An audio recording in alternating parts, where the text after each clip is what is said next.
Hello there, welcome to our Talent and Growth webinar. And if you are one of the unlucky few who have not booked the whole week off, so you get 10 days in a row, then luckily for you, you get to join us today as we discuss progression frameworks. Something which I think is actually a good time because a lot of people, I dropped a message about this webinar. I said, oh, you've read my mind. I was actually putting these together right now. So it seems to be in the air.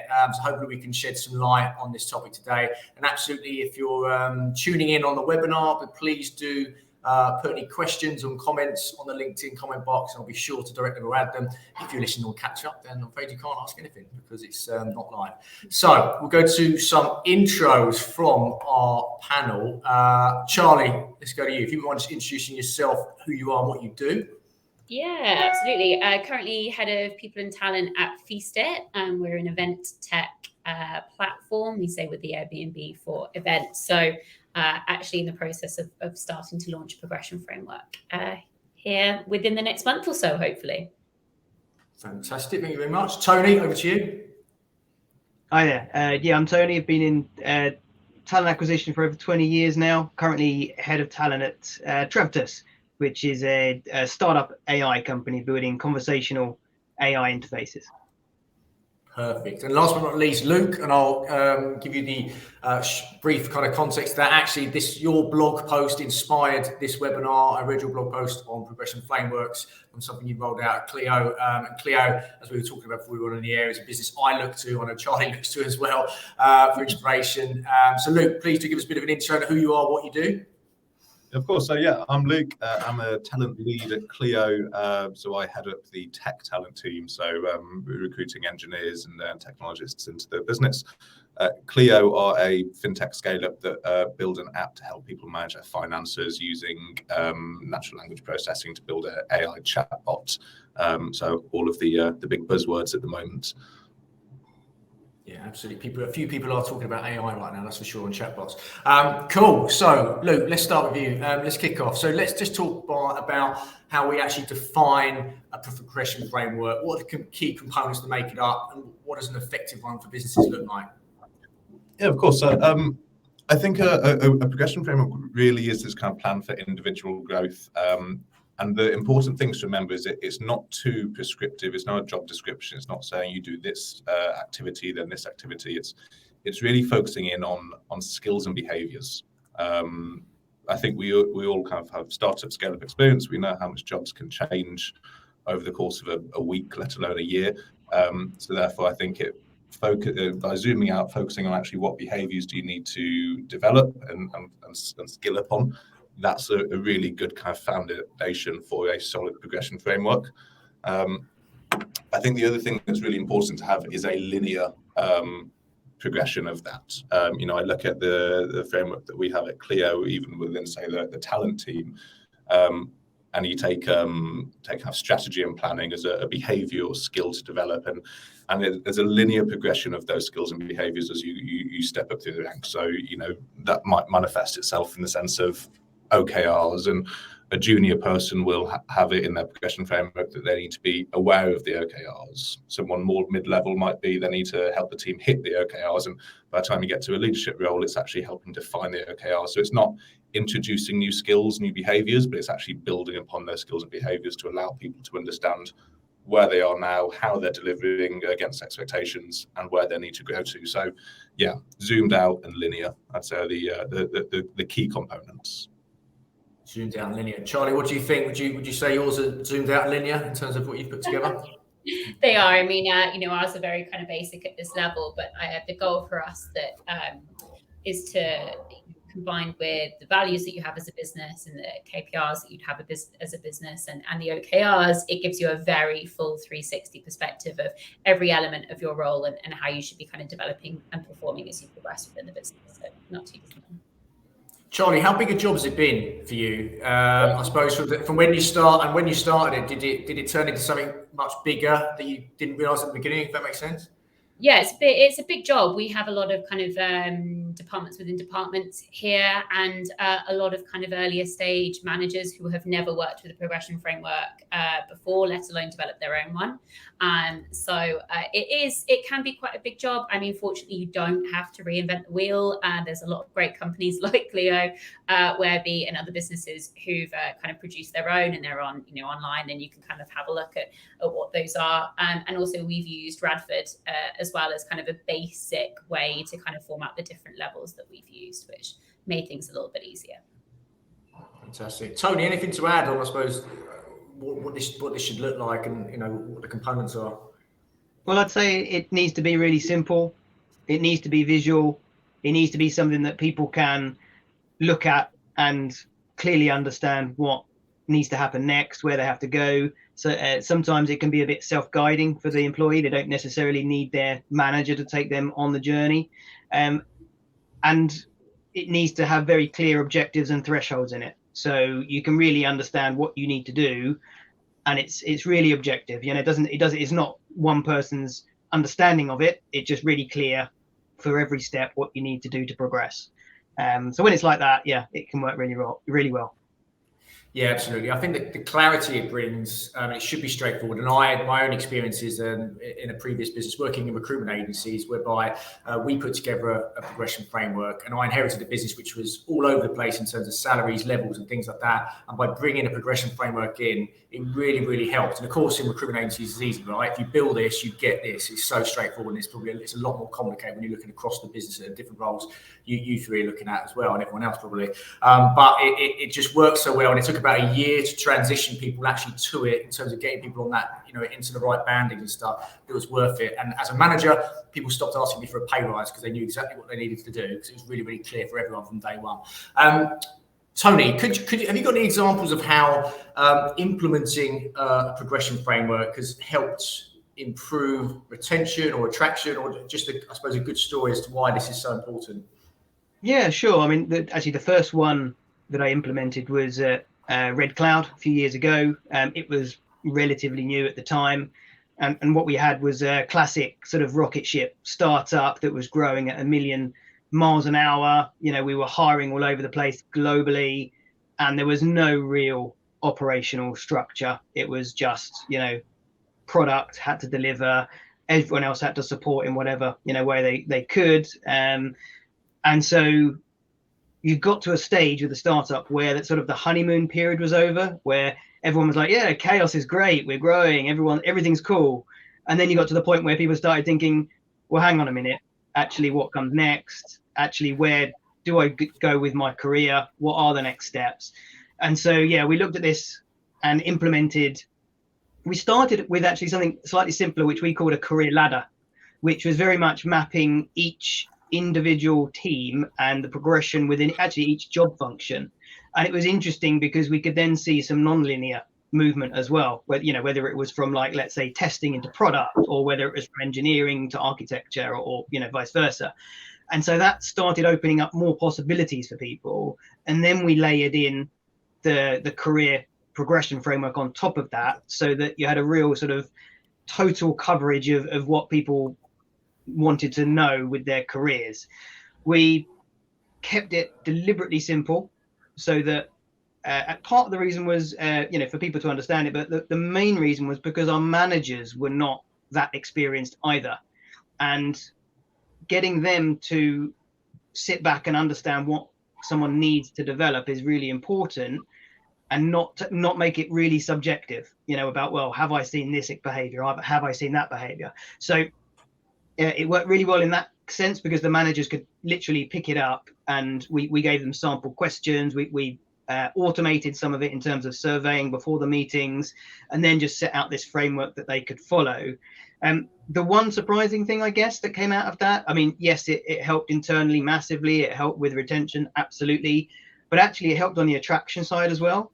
And we found that when we were using that as a tool in our interviewing, we were starting to compete with companies like Amazon and things. And we were, a startup that no one had ever heard of, but people were joining us because they liked the way that we were looking at their career development as well. And so that was a bit of a surprise to us. But yeah, that was the first one I did, actually. Happy with that. Yeah, no, sounds like it went well. Absolutely, thank you, Luke. What about yourself? I suppose this could be from Clio or previous life. What stands out to you is when this has worked really well? Yeah, so I'd definitely echo Tony's points there in terms of the attraction piece. The amount of people that reach out to me and say, I've looked on your public progression frameworks, I can see, what's expected. I think I'm this level. I really want to kind of get a better understanding of the role.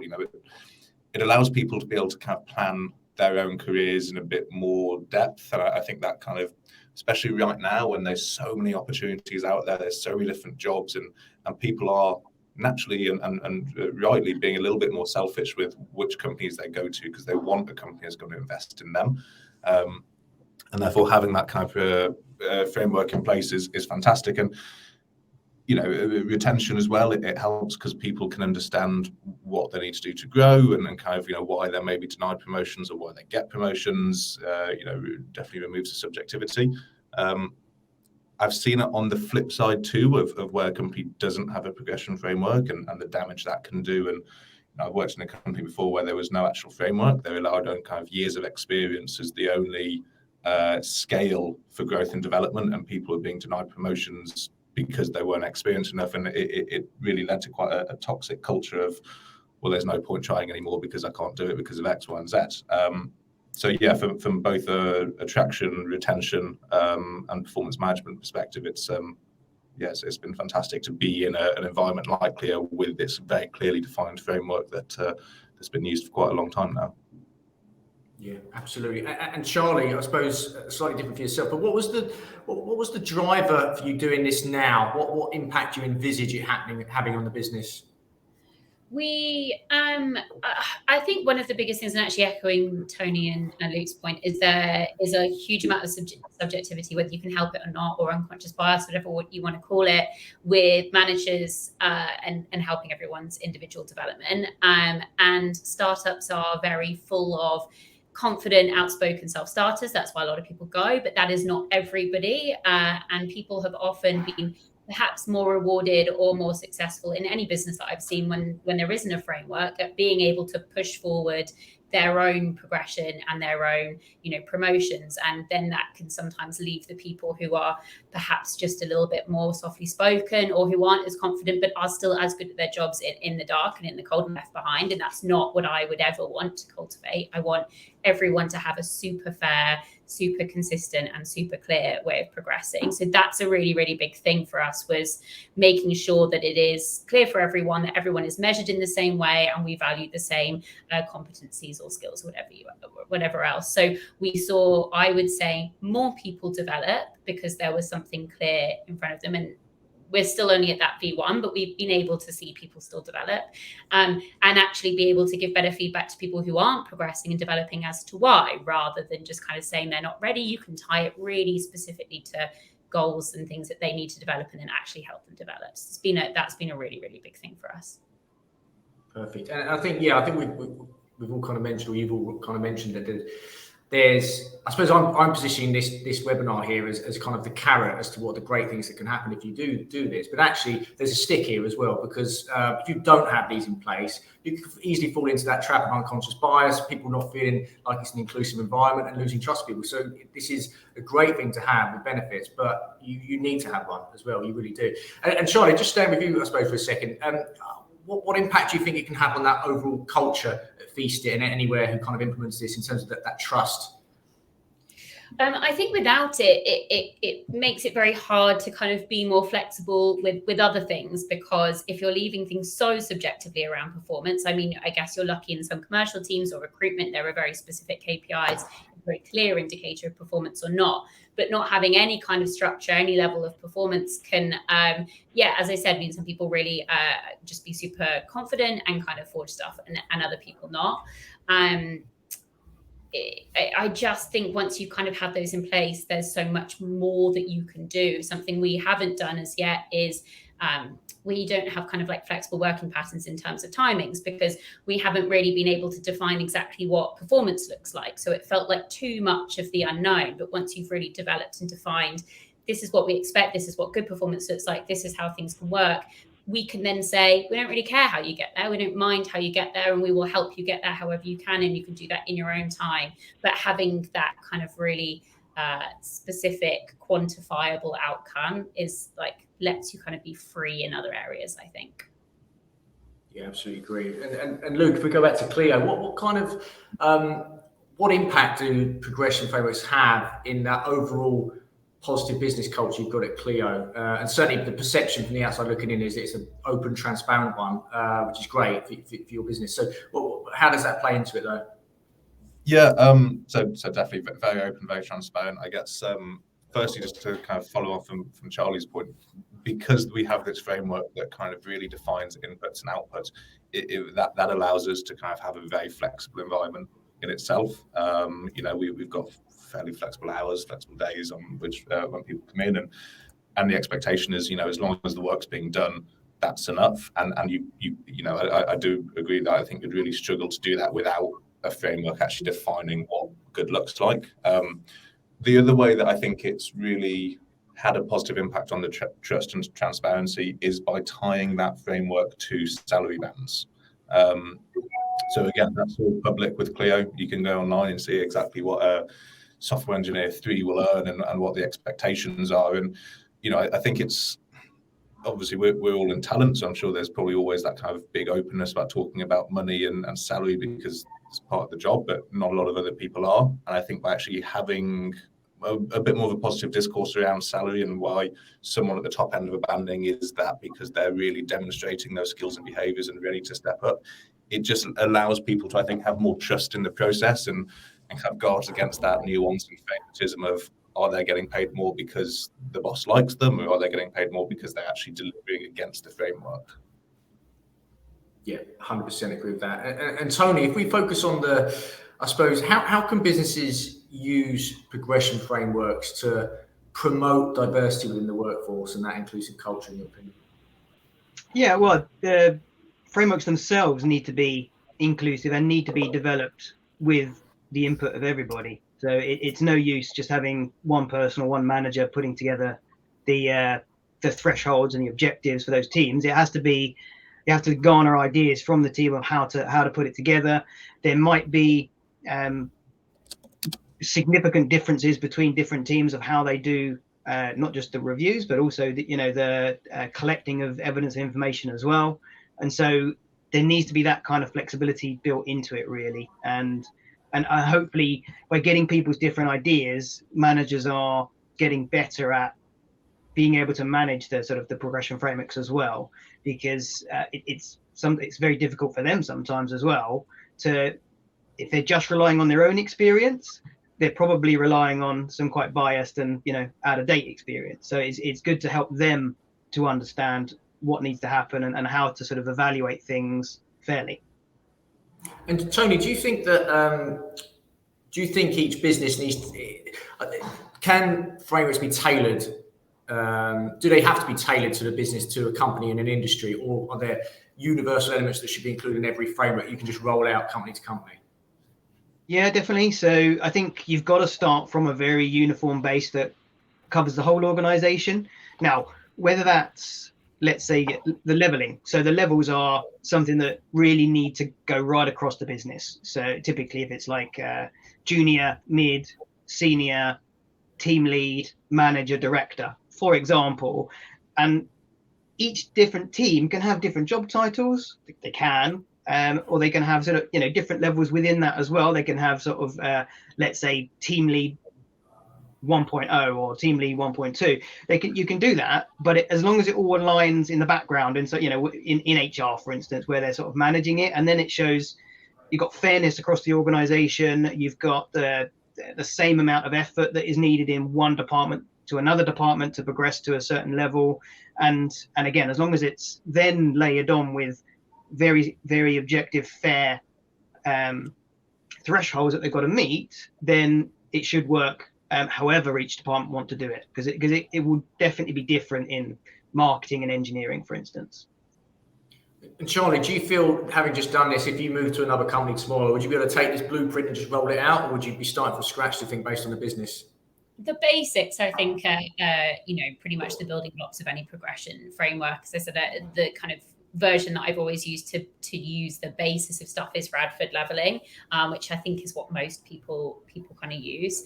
Of course, to kind of have a final finished iteration, you want it to be in the kind of language of your business. It's still effectively a branding tool to a degree as well. So it should be on brand. It should be representative of who you are and what you value and what competencies you strive. But it should be as transferable as possible, because if you into your process, you would still want to be able to see that someone has developed those skills in a different business and therefore is relative to what you're looking for at that level. So I think there is an industry standard, but definitely making sure that you're kind of still being able to put your own stamp on it to a degree. I think the most important thing is having it be consistent within the business, as Tony said. I think that kind of early developmental stage, keeping the HR person or whoever's doing the project management to calibrate across different departments is so important, because when a manager or a head of department, whoever's to kind of developing it and putting in those competencies, everyone might have their own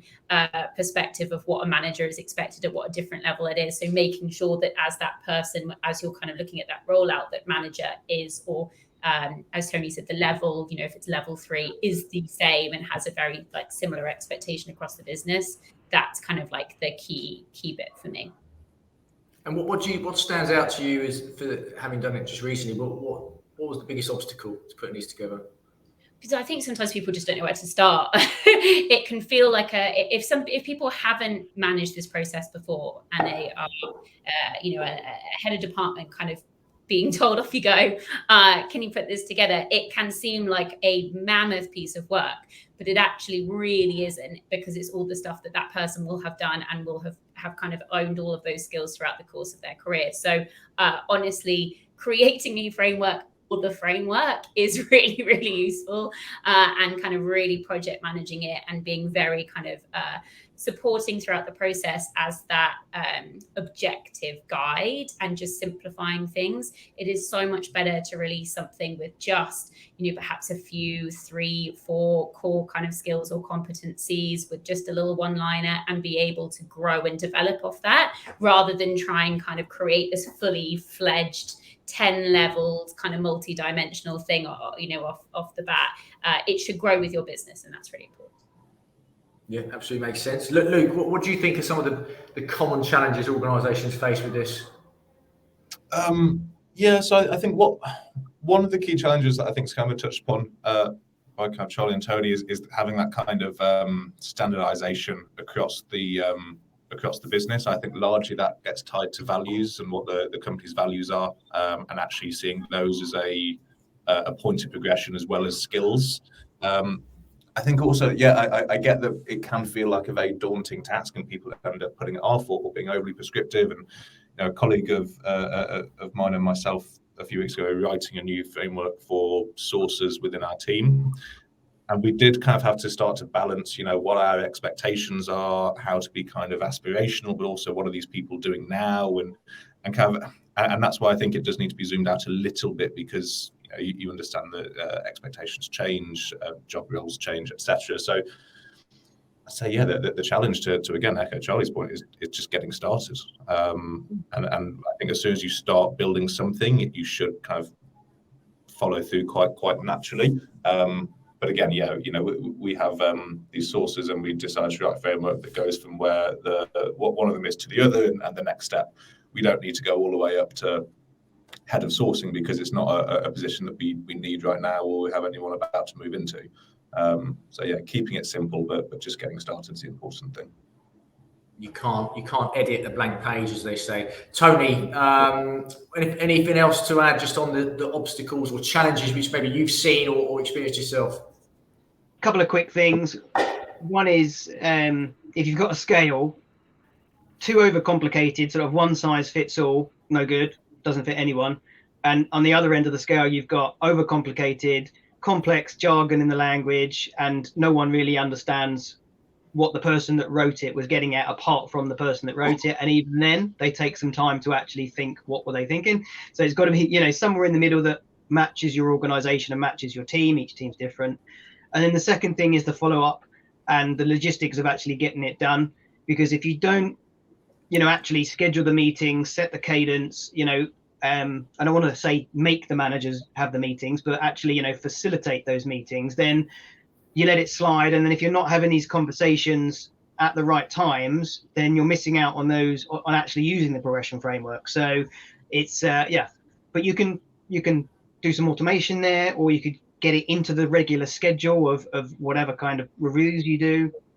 So it's those two things really, the overcomplication and then the logistics of using it. Don't make the managers do the meetings, but kind of make the managers do the meetings. Exactly. Yeah, kind of make it. And is there anything else in terms of how we kind of stick with you, Tony? How we can really track the success of these? Any kind of KPIs we can use to make sure, I suppose, they're being effective? Yeah, loads actually. So it kind of depends on, again, the organisation, but you also obviously want to align it with what the business is looking to do. So you can look at you can training courses taken, you can look at promotions made, you can look at retention, definitely. You can look at slightly higher level stuff, like you can look at revenue, but you could also look at product specific innovation and how much revenue is being generated from products purely after the progression framework is implemented, and you can start to see differences from where you were before, which is really great. And then ultimately your customer satisfaction in theory should go up as well, because you've got much happier, much more engaged staff. Charlie, what are you looking at in 6 months' time? What metrics will you be looking at to see if this has been successful? Our biggest one, I would say, really is the NPS. We actually have an ENPS survey that's broken down into kind of different, more like sub headings, and one of them is progression and development, and do my managers and does the business care about my own development? So that would be a big score. I'd be looking to see change. We're actually launching it through a platform called Lattice, which is very similar to 15Five and 7Geese, and I know there's a lot of out there that do it, but actually you can track through that platform as well, like engagement and how much people use it. You can tie it to reviews. We're hoping to relaunch reviews through Lattice as well, so you can actually kind of have your managers specifically task each employee with, this competency is not where you're currently performing, therefore I'll set you a goal specifically for that, and as a kind of people person, you should be able to see all of that. So those will probably be our kind of core metrics that I'll be able to track through that for sure. Yeah, I really like the look of Lattice. I was walked through it the other day. Luke, you nodded your head to Lattice. Is there any kind of tools or software that you use that's similar, or that you think work well with this? Yeah, no, we do use Lattice, and I love it. I'm a big fan, because again, it automates a lot of this kind of linking progression to the framework and everything. I guess just to go back to the question around kind of tracking the success of it. The one thing that I always look at in terms of how well it's being adopted by the team or teams is the disparity between people's self-assessment and the manager's assessment.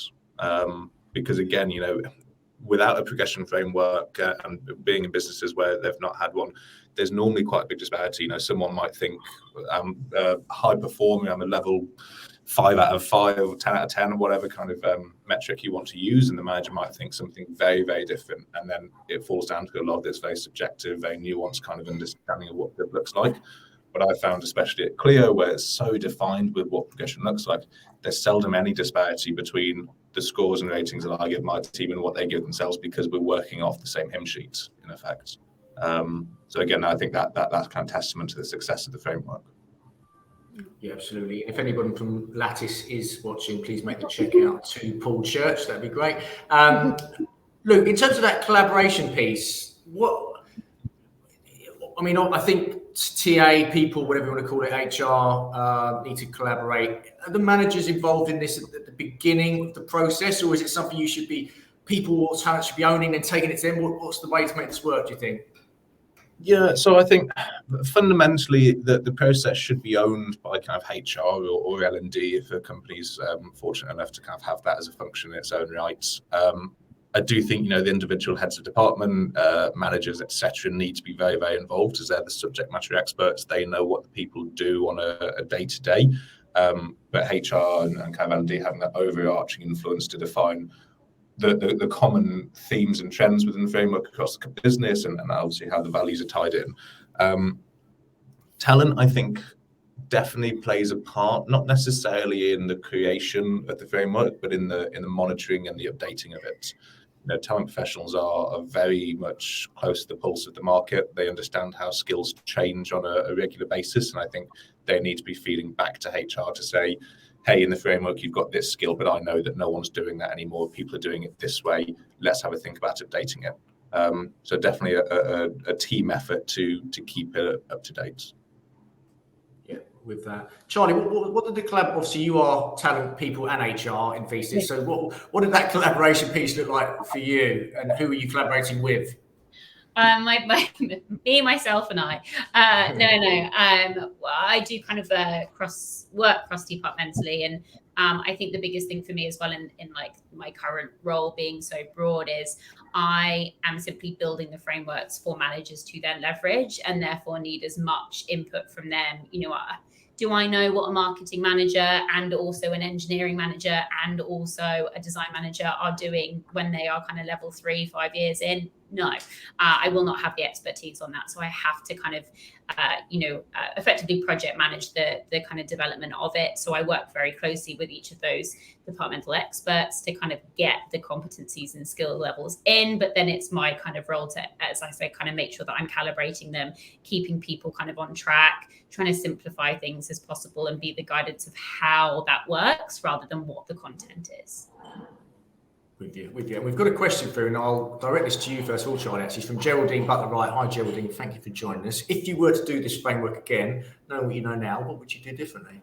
I would have prepared more in advance. I think for anyone who's in a people and talent role, some of it can be quite self-explanatory to you. It makes a lot of sense because this is what we do, this is what we know, but kind of launching it with teams who've never used it before, as mentioned, can be a really, really daunting task. So having a kind of really thorough, really firm project plan, really like doing a little bit of hand-holding throughout the beginning and guiding people through the process and having it as a very simple V1, that's what I kind of would have changed. I wanted to make sure we had the best, most perfect thing, and have had to kind of scale back. So that is my kind of biggest advice, is really project plan it up front, because that heads of department are not going to make this a priority. Their priorities are going to be hitting targets or, doing their role. So they need the process to be as kind of specific, detailed, easy for them to kind of just do what they need to do as possible, so they can kind of really engage with it at that early stage. Yeah, great answer. Thanks for the question, Geraldine. And actually, Luke, I'll ask you, if you have a bird's eye view of the Clio progression framework now, is there anything you would change about it? And if so, what is that? Not really, no. I mean, the framework was thankfully in place before I joined the business. So as I was lucky enough to kind of come into this business and everything was established, as I said, I've done tweaks to some of the frameworks. And, I think that the one thing that's probably important to do, and that I would definitely do if I was in the situation of creating one, is crowdsource it to a certain extent. Obviously, you don't want everyone in the business having to sign off on it, but you do need to, I think, rely on a few trusted heads to sense check. If we look at the market nowadays, there's a lot more career changes. There's lots more people coming at different levels, and you might have an engineering manager, for instance, is their first job in engineering, but they had a long career in management, and so they're very well equipped for the role, but they might not know what all their direct reports are doing on a day-to-day. So it's important to then go to one of their direct reports and say, hey, does this make sense? And they might come out and say, actually, I do all of this other work that's not included there, or this is there, but actually we don't do that anymore. So again, I think having that sense check's a good idea, especially when kind of creating one from scratch. Perfect, thank you. Thanks again, Geraldine, for the question. Tony, I'm going to throw a different question at you, which is actually, I think, probably a bit of a tough one, actually. But how do you manage progression frameworks alongside the current economic backdrop, so the layoffs, recruitment, salary fees, etc.? Have you got an idea around that? Well, I think it's more important than ever to have that structure that people can trust, where, salaries in the market, I mean, some salaries are still going up, right? But some salaries are going down. You've got this framework that is showing how their career can develop, and it's slightly self-managed as well. So it's good to enable people to really, even if, let's say, their manager is not able to, help them as much as we'd like, they can just get on with it and start, working on stuff that they know is going to be useful for their career. In terms of, I think I would like businesses to make it more easy to, let's say, export your progress, and so that you could take it with you, So let's just say if there are layoffs, I think it would make it slightly better, not amazing, but if you could then have, some guide of where your career's been, some evidence that you could take to your next employer, again, something that could keep you, your momentum in your development going. I think that would be a nice touch. And in terms of, I think, recruitment, I think we do need to make sure that career development frameworks are in our EVP, really high. It's really important, and actually understand and help people understand why it's an important part of it as well, above things like, nice offices and football tables and that kind of stuff. Yeah, 100%. And I think, the thing is, there is, it's a funny time. I say funny, it's not half funny, but it's a strange time right now in the market. And of course, there are unfortunately people being laid off, and there's freezes and stuff like that. But actually, a company who uses the progression plan in the right way, there is opportunity to get great people in and hire great people. And the progression framework can be used as a tool to get those people in. And there are companies doing that. Charlie, did you have to bear anything in mind in terms of what's going on out there outside the walls of Feasty when you were doing this? I think, we're in a unique position being a startup. We've had a very successful last year, and we went through some investment, so it hasn't really changed that much of our plans. I would say in general, I think it shouldn't affect too much of the plans around progression framework. It really is kind of like individual performance and giving that developmental track. The only thing that it might change is perhaps your salary bandings alongside it as the market changes, and how those kind of interact with each other. We haven't released salary bandings according to our progression framework yet, because I feel like researching those salary bandings and doing kind of really thorough research to make sure we're very confident about them is another project after they've kind of been launched. So I do appreciate that it probably would affect that. Last year we saw a massive spike in salaries going up, and now we know that the kind of market has really changed, and that's kind of leveling out. So in that sense, yes, in terms of the kind of general development of like levels, what's expressed at each level, I don't think that would change too much, to be honest. Perfect. Thank you. Thanks for the question there, Claire. Luke, back to you. What in your experience, what do you think are some good practices for communicating, promoting progression frameworks within the business to make sure everyone's bought in and engaged? Anything else we haven't mentioned around this? I think we've kind of covered most of it. Obviously, tying it very clearly to progression on and kind of performance, tools like Lattice is great for that, because I can kind of come back to it in weekly one-to-ones, in monthly reviews, and kind of separate chats about progression. The best thing that Clio does, arguably the simplest thing, is publishing it.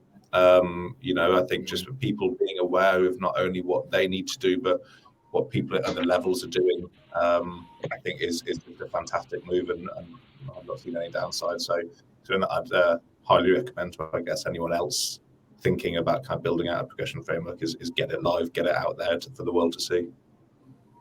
Yeah, 100% with that. Tony, any thoughts around that question at all?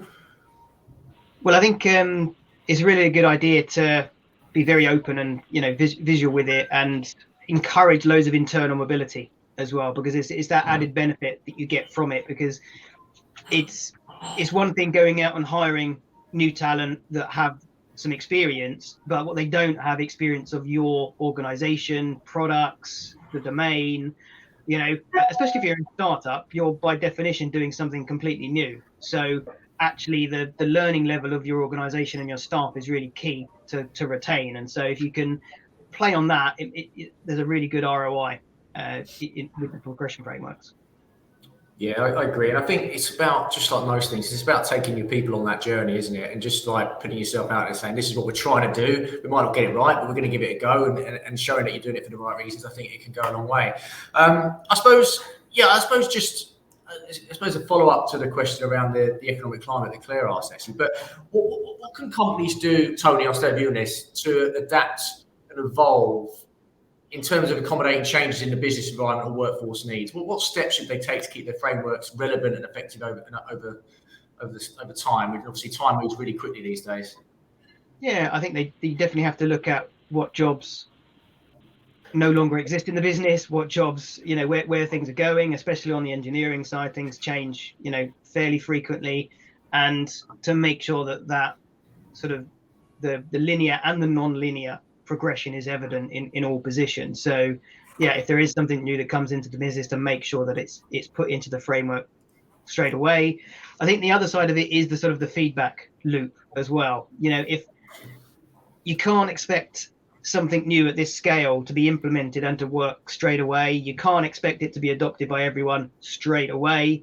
You have to kind of look at it and nurture it over a long period of time. I think it's not wrong to say, maybe even sort of 9 months, 12 months to really get, good adoption and good working on it. But you also want that feedback loop to say, well, we've been asking these questions and they're not really giving us any information. So maybe we should tweak those, or maybe we should drop these and, work out something else. And again, it's going to be slightly different for each department. So you kind of have to look at it over time. But as long as, I think Charlie mentioned it, actually Luke mentioned it as well, having those sort of the vision of what you're looking to achieve, the KPIs that you're working towards, and you can monitor them, then you can make sure that the progress is working. Yeah, I'm with that. Charlie, what do you think? What time period do you think you're going to give it before you kind of think whether you need to re-review it and alter anything? What's a fair time for you?